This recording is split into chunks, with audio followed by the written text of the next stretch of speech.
I still remember the first time she stood in the doorway of the apartment I was renting, her hand resting on the frame, her eyes taking me in like she was deciding whether I belonged there. Her name was Elise. Mid-40s, self-possessed, the kind of woman who didn't just enter a room, she changed the air inside it. I was 26, new to the city, and pretending I knew what I was doing. She saw right through it. "It's small," she'd said, stepping past me, her perfume catching on the draft. "But it has character." Her tone carried that delicate balance, polite, detached, yet aware. She didn't linger, but when she brushed past me in the narrow hallway, her sleeve grazed my wrist. It was nothing. It should have been nothing. But it wasn't. The walls of that place were thin. Some nights I'd hear her footsteps above mine, soft, unhurried, pacing between rooms like someone who couldn't sleep. The floorboards creaked in rhythm, and I found myself pausing whatever I was doing just to listen. One evening, the light in the stairwell went out. I was fumbling with the breaker box when her voice came from behind me. "Let me," she said. I turned, too fast, and nearly bumped into her. She was close enough that I could see a small freckle just below her collarbone, where the fabric of her shirt curved open. Her breath smelled faintly of wine and mint. "You're supposed to let the landlord handle these things," she murmured, teasing. I smiled, but it came out awkward. "You are the landlord." For a moment, neither of us moved. Her hand was on the switch, mine on the panel beside it, our fingers inches apart. The hallway felt smaller than usual, like the walls were listening. She broke the silence first. "You work late." I shrugged. "You don't sleep much." That earned a small, surprised laugh, quiet, almost shy. "You notice too much," she said. I wanted to tell her that it was impossible not to. That the way her hair fell when she looked down, or the pause before she spoke, made her impossible to ignore. But I didn't. I just looked at her, and she looked back, and for a heartbeat we both forgot why we were there. Then the light flickered on, harsh, yellow, sudden, and the spell broke. A few nights later, I found her sitting on the front steps in a loose sweater, barefoot, a mug of coffee in her hands. It was almost midnight. The city around us hummed with distant cars, but here it was quiet. "You should raise the rent," I said, settling beside her. "You're giving me too much for too little." Her lips curved slightly. "You think I don't know what something's worth. I think you undercharge when you like someone."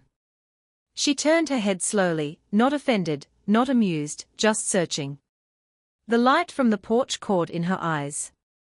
"Careful," she said softly. "That sounds like you're flirting with your landlord."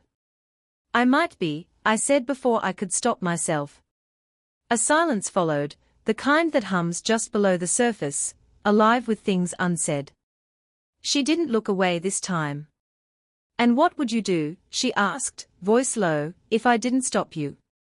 Her words hung there, fragile and dangerous. Then, the sound of a car pulling into the driveway broke the moment. Headlights swept across us, and she stood abruptly, brushing invisible dust from her knees.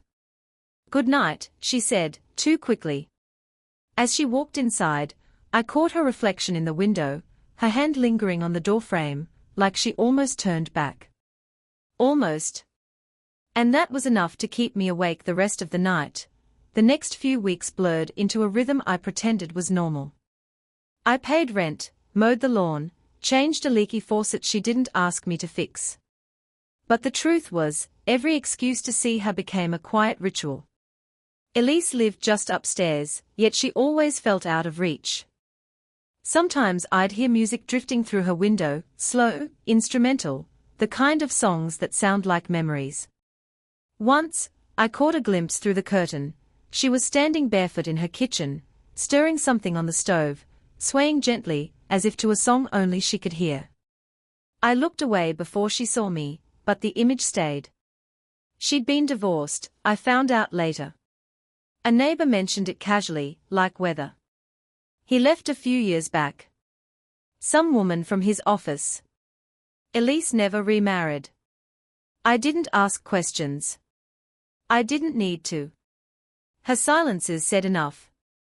Still, she had this calm about her, not the peaceful kind, but the kind you build to protect what's left. And me? I wasn't supposed to be looking for anyone. I'd just gotten out of something messy. A girlfriend who made leaving sound like a favor. I told myself I was fine. I wasn't. Maybe that's why her quiet drew me in. She didn't demand anything. She just was. One late afternoon, she stopped by with a stack of mail that had been delivered to her unit by mistake. "You really should put your name on the box," she said. "I did," I replied. "It keeps fading." She smiled faintly. Maybe some things aren't meant to last. There was something in the way she said it, like she wasn't talking about ink or paper. I thanked her, took the letters, and when our fingers brushed, she didn't move right away. The contact was brief, accidental, but enough to make me forget what I was supposed to say next. She must have felt it too, the stillness that followed, the slight catch in her breath before she stepped back. "You should come by sometime," she said. "I made too much soup."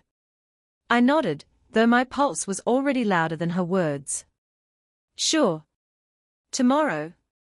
She hesitated, then quietly, "Tomorrow's fine." Her apartment smelled like rosemary and warm bread. She was in a loose blouse, sleeves rolled to her elbows, hair tied carelessly, a version of her I'd never seen. "I used to cook for two," she said, almost offhand. "Takes a while to unlearn the habit." I wanted to ask who, but she was already ladling soup into a bowl, the conversation dissolving into steam. As she leaned past me to set it down, her hand rested lightly on my shoulder, a fraction longer than necessary. "Warm. Intentional. Careful," she murmured. "It's hot." So was the air between us. We sat opposite each other, pretending to focus on dinner, pretending not to notice how our knees brushed beneath the table. At one point, she looked up, eyes soft but guarded. "You shouldn't stay too late," she said. I smiled, quietly, almost to myself. "Then I guess I should stay a little longer." Her lips parted, maybe to argue, maybe not. But she didn't move. She just looked at me, that same lingering look from the porch, and for the first time, she didn't look away. It started as a quiet evening, rain against the windows, her living room washed in soft amber light. Elise had invited me up again, something about fixing the leaky radiator. But we both knew it wasn't about the radiator. She watched as I worked, arms crossed, half leaning on the doorway. "You don't have to keep fixing things for me," she said, her tone teasing but edged with something gentler. "I like helping," I answered, tightening the last bolt. "Besides, you make better coffee than anyone I know." She laughed, that low, melodic kind that lingered after it ended. "Flattery won't get you free rent. I already feel like I'm not paying enough." The words hung between us. She tilted her head, studying me, the kind of look that could unravel someone if held too long. When I stood, we were suddenly close, too close. The rain muffled the city outside, leaving only the quiet hum of the radiator, and the sound of her breathing. Her perfume was faint but warm, like cedar and something floral. I could see the pulse in her throat, steady but fragile. "Elise," I started, and then the knock came. 3 sharp raps. She froze. "Mrs. Langford," a man's voice called. "You left your car lights on." Her tenant from the next unit. Elise stepped back so fast she almost bumped the table. I'll be right there," she said, her voice too bright, too quick. She smoothed her blouse, took a breath, and opened the door just enough to speak through it. I caught the faint shift in her expression, polite, composed, every trace of what had just filled the room tucked neatly away.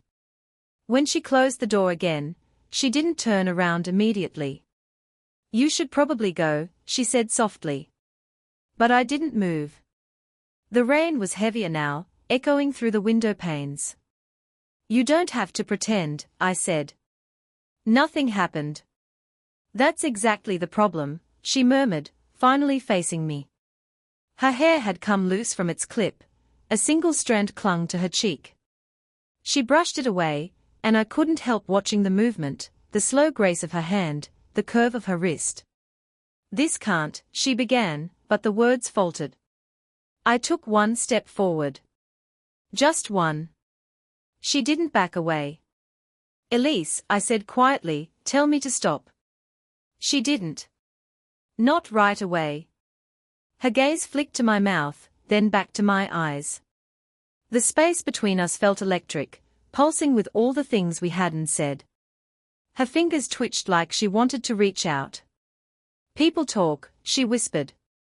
You're too young. I'm beautiful, I said before I could stop myself.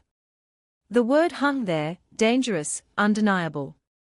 She exhaled, a trembling breath that felt like surrender and retreat all at once. Then she stepped aside, voice low and unsteady. You should go before I forget why you should. I lingered in the doorway. Neither of us moved. The rain blurred the world outside, and for a moment, it felt like we were the only two people left in it. When I finally turned to leave, she said my name, soft, almost a plea. And even without looking back, I knew she was still standing there, her hand pressed to the door like she could feel me through it. It had been days since I last saw her. She'd cancelled the small repairs, stopped answering my texts about the mailbox, even drew her curtains earlier than usual. By the fourth evening, I couldn't take it anymore. The distance felt deliberate, like she was punishing both of us for something neither had the courage to name. When I finally knocked on her door, she opened it halfway, surprise flickering across her face. She began, glancing down at her sweater, the soft grey one I'd seen her wear on quiet Sundays. Avoiding me? I asked gently. Her eyes darted away. I thought it was better. For who? She sighed, fingers tightening around the edge of the door. You don't understand. You think this is some kind of story. It isn't. I never said it was. She looked up then, meeting my gaze, tired, conflicted, beautiful. You're 26, she said quietly. You'll move on. You'll find someone who doesn't have to look over her shoulder every time someone sees you together. Her voice cracked at the last word. I don't care what people think, I said. Do you? That question lingered, heavy, sharp. When she didn't answer, I stepped closer. She didn't move away. Elise, I whispered, just tell me to go. Her lips parted, but no sound came out. Instead, she stepped back, letting the door swing open wider. The living room smelled faintly of rain and something warm from the stove. The soft hum of an old jazz record played in the background, its scratches filling the silence between us. She turned away, crossing her arms. You shouldn't be here. I walked up behind her, close enough to feel the heat radiating off her skin. My voice dropped, barely above a whisper. Then tell me to leave. Her breath hitched. I reached out, slowly, and brushed a strand of hair from her neck. My fingers trembled. Her shoulders stiffened, but didn't pull away. Why do you do that? She asked, voice fragile. Do what? Look at me like that. I swallowed. Because I can't not. She turned then, so suddenly I almost stepped back, but her hand found my chest, stopping me. You make this so hard, she whispered. Then stop fighting it. Her eyes searched mine, darting between hesitation and something rawer. You don't know what I'd lose. Maybe you'd find something too. Her breath brushed my chin. I could feel the tremor in her fingers against my shirt. The world outside seemed to vanish, no footsteps, no rain, no sound but the ragged rhythm of breathing. Say it, I said softly. Say you don't want this, and I'll go. She didn't say it. Her hand slid up, resting against my jaw.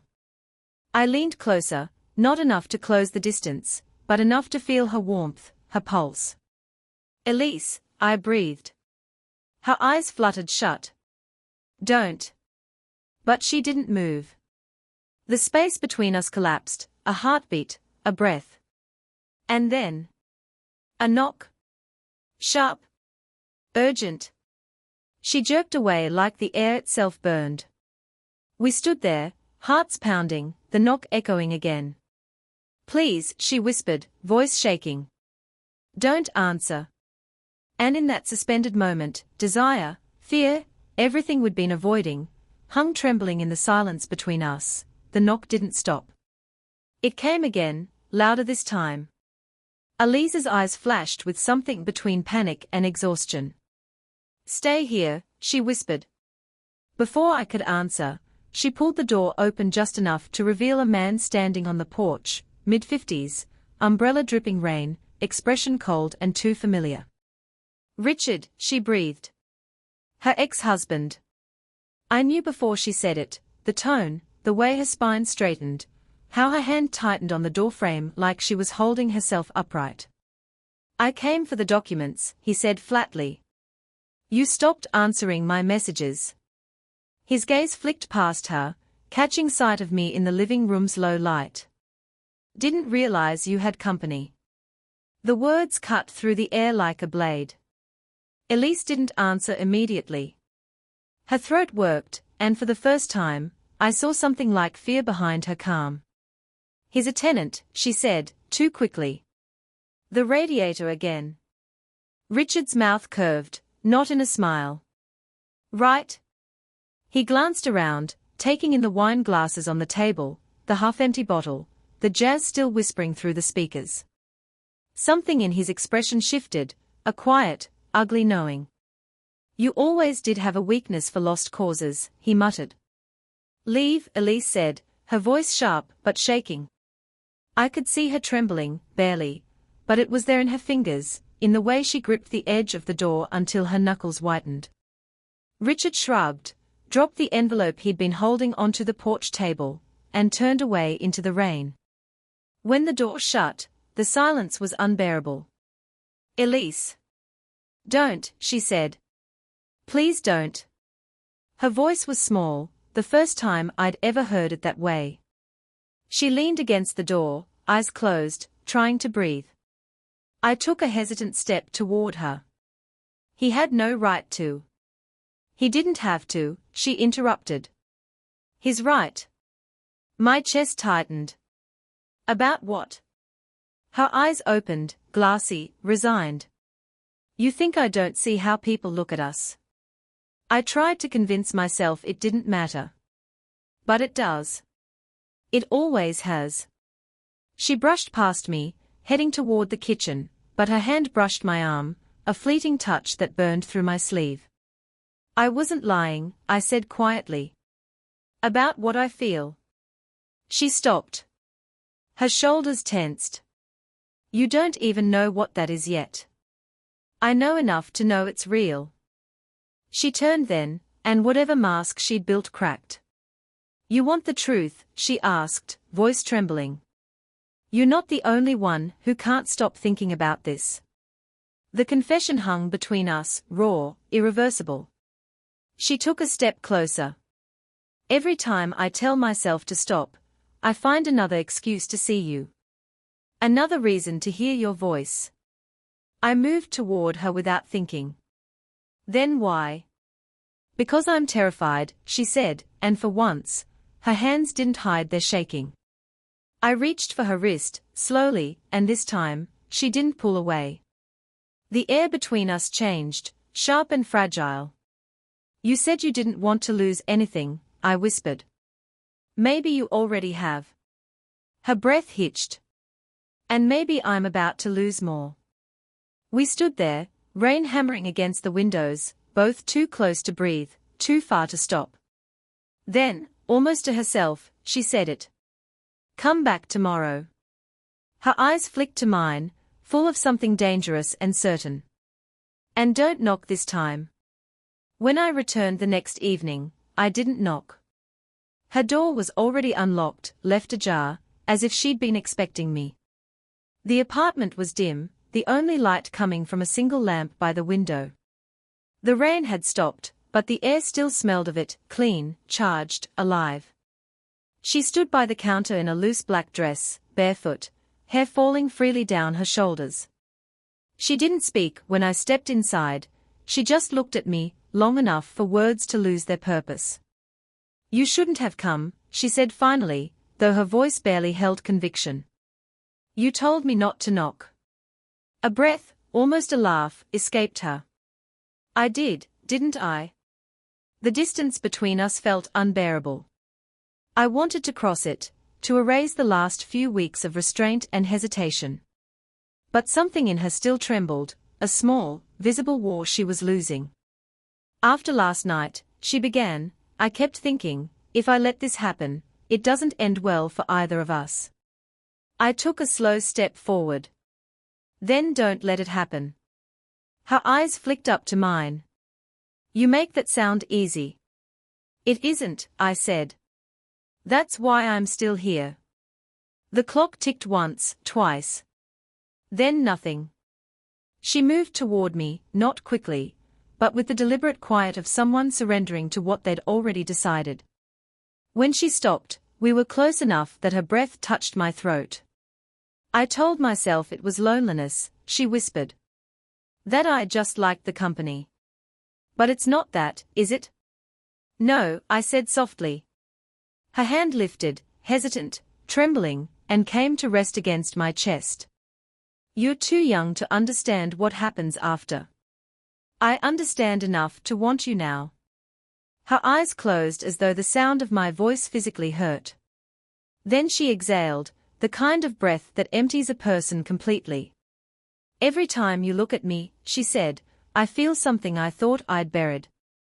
I leaned in, just enough to feel the edge of her words against my lips.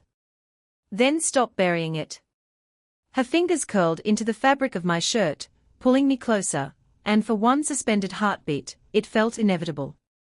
But instead of closing the distance, she pressed her forehead to mine.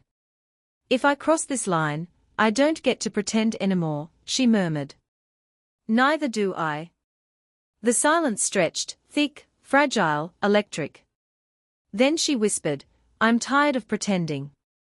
Our breaths mingled, unsteady, warm, and desperate, and the world seemed to vanish into that small, trembling space between us.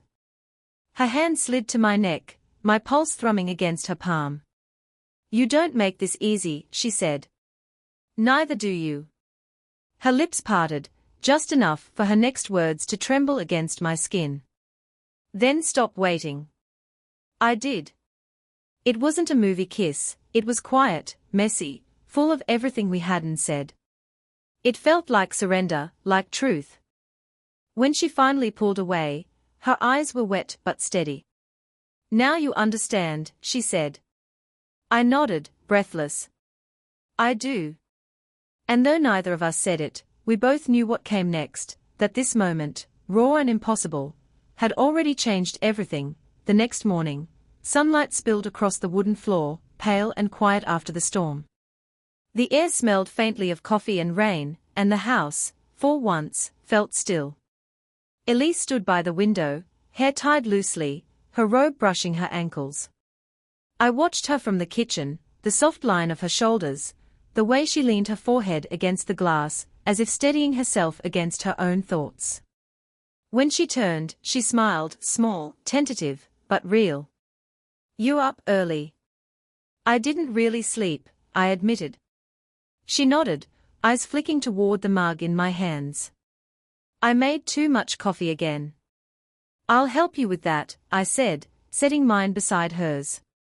We sat at the small table, the same one where everything had started, the soup, the quiet glances, the first touches that didn't feel accidental. The silence wasn't heavy anymore. It just was. Finally, she spoke. "I've been thinking about what happens next." I looked at her, waiting. I spent so long worrying about what people would say, she said. That they'd look at me and see someone trying to be young again. Or worse, someone who should know better. And now? Her eyes met mine, steady, unflinching. Now I think I've spent enough of my life caring about things that made me smaller. I reached across the table, brushing my thumb along her hand. She didn't pull away.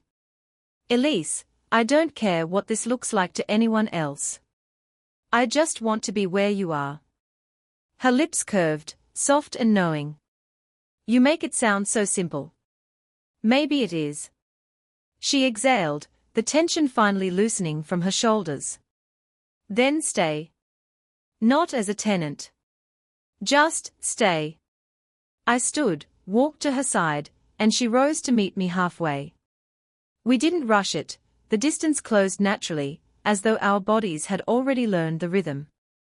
I brushed a strand of hair behind her ear, fingers lingering against her skin. Her hand came up to my chest, resting there like a quiet promise. You'll make my life complicated, she said softly. I'll try to make it worth it.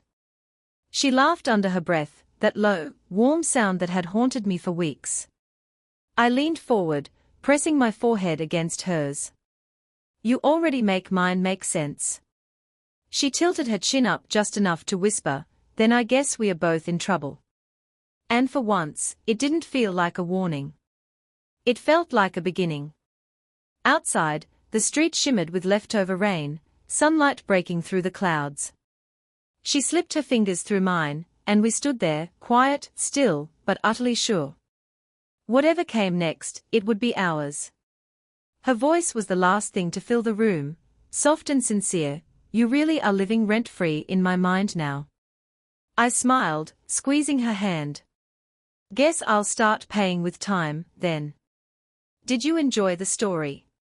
What kind of stories would you like to hear next?